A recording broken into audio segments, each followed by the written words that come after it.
Welcome back to the table. Today, Ryan and I are going to tell you about Next Station London. We just played it. Ryan had played it before. I have, yeah. He had to teach it to me. In fact, we were going to record something else, and before I knew it, I looked over and he had Next Station London set up. It's so He's like, easy. let's play this. It's just one of those games that you can throw it on the table, teach it in 2 minutes, and you can play in 10 to 15 minutes. Yeah, this is a short game. We are not going to spend a lot of time describing it, but it won't take too much time to describe it. If you've ever played anything like Let's Make a Bus Route or the more recent Get On Board, there's a couple of those. This is similar, but far simpler. This is a flip and write, and you're going to be basically, I think the interesting hook here is you're going to be doing it 4 different times with 4 different colored pencils. Yeah, that's the hook, at least for me, because when you're looking at a sheet, it looks like, okay, we've got this sheet done, but when you draw a card, and the cards all tell you where you can draw your lines on the map, they kind of give you some instructions. You can't just grab a colored pencil and say, oh, this is going to be better for the purple line. Right. You get a colored pencil for that round. I have the pink pencil. I can only work on the pink line for that entire round. And when I'm done, you pass the pencil on, it's going to go around, you're going to get another color. And like David said, you're going to do it 4 times, 1 for each route, until you end up with a board that looks like this. But it's tough because you might, you get your first pencil and you've got a completely clear board. And you're very flexible, that first pencil. You're drawing lines all over the place. You can do whatever you want. But you have to keep in mind it's going to get a little squirrely when it comes to the 4th pencil. Now, there are some rules in terms of what you can do. You can't cross lines unless you're going through the different nodes. Yeah. There's a network of little dotted lines that hopefully you can see on screen. You can draw on those, but you can never have 2 of those crossing each other. But you can go through the same node, and in fact you get points. You want to. It's one of the better ways of scoring points is to have as many of the different colors going into any one node is going to get you some pretty big bonus points at the end.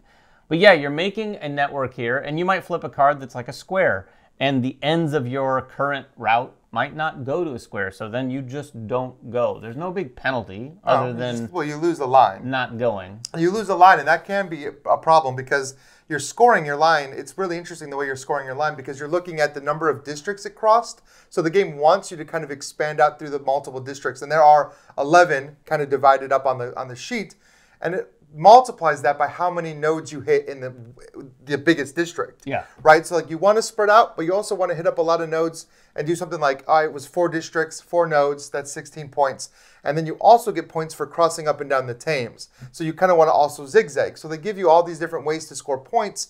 At the same time, at the end of the game, you're getting points for each node based on the number of different lines that go through it. And you can do such a thing that one line goes straight through, one line comes down, one line comes diagonal. You could potentially even get 4 routes all ending in the same station, and that's the most possible points you can get for that station. However, managing that and thinking ahead to like, okay, I'm on my pink station now, but eventually I'm going to do purple.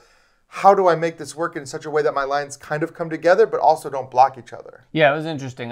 The first one that I laid down was purple, and I kept it pretty tight so that I would save room because this was my first play, and I was like, I don't know how crazy it's going to get. Now, on the downside there, the purple line didn't intersect nodes with a lot of other colors, so I wasn't getting any of those points. But I got the hang of it once I started going. Even into my 2nd and 3rd line, I definitely had the groove. So people are going to be able to pick this up pretty well. And I think that's one of the things in terms of like who this game is for. Definitely. This is an incredibly accessible game.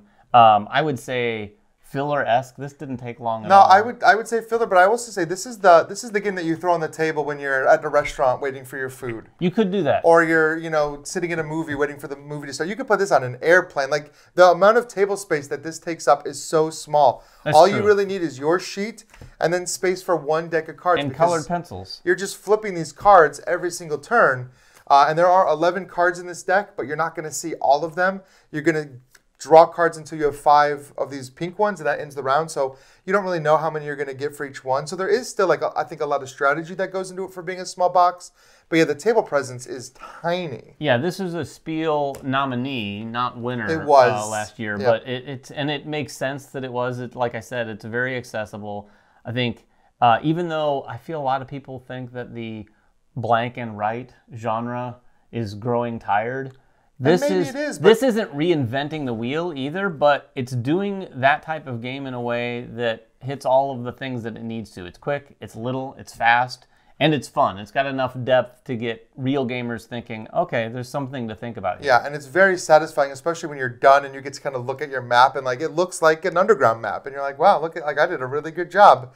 And then you look in the score pad where it tells you how well you did, and you're like, well, 150 points is like the highest score. So the most I've gotten was 99. This was my highest score ever. Yeah, I would say in terms of the depth of games, who this is not for, I think gamers who are looking for a lot more different scoring potential. If you've ever played Get On Board or Let's Make a Bus Route, those are definitely more complicated games. This is very easy. With that said, I think anyone would still enjoy this. Well, I can say that this is almost 100% a spatial puzzle. Some people don't like that, and it can be difficult to look at the node. If you have trouble with spatial reasoning, to understand like where exactly can I even go next, to kind of see all your options and understand like, and you can very easily get into a position where your last one might be pink, and you've completely walled off a square around the pink station, and you can do nothing. So that could be frustrating. That would be a learning experience. I do think there's enough nodes in the way they've laid them out. It's going to leave you mostly with options unless you've really messed yourself up. And it does leave you feeling very clever when you find that way out, when you're like, oh, but if I go through this node, I can come out this way because this spot's not blocked, and then it opens up a whole new area of the map that you had never drawn into. That's a very satisfying feeling. Yeah, so that is Next Station London. If you have any questions at all, please make them in the comments below. We'll get down there and answer whatever we can. But we really enjoyed it. I can see this being in a lot of people's collection, even if you think you're tired of rolling rights or flipping rights. I think so too. It's cheap. It's a small box. And this is actually, there's two of them.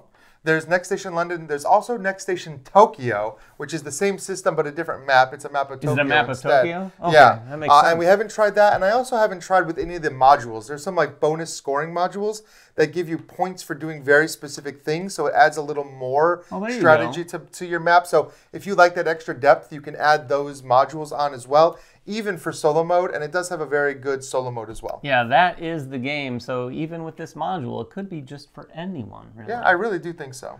Anyway, like I said, if you have any questions, let us know. And of course, until next time, make sure everyone has fun at the table, and we'll see you then.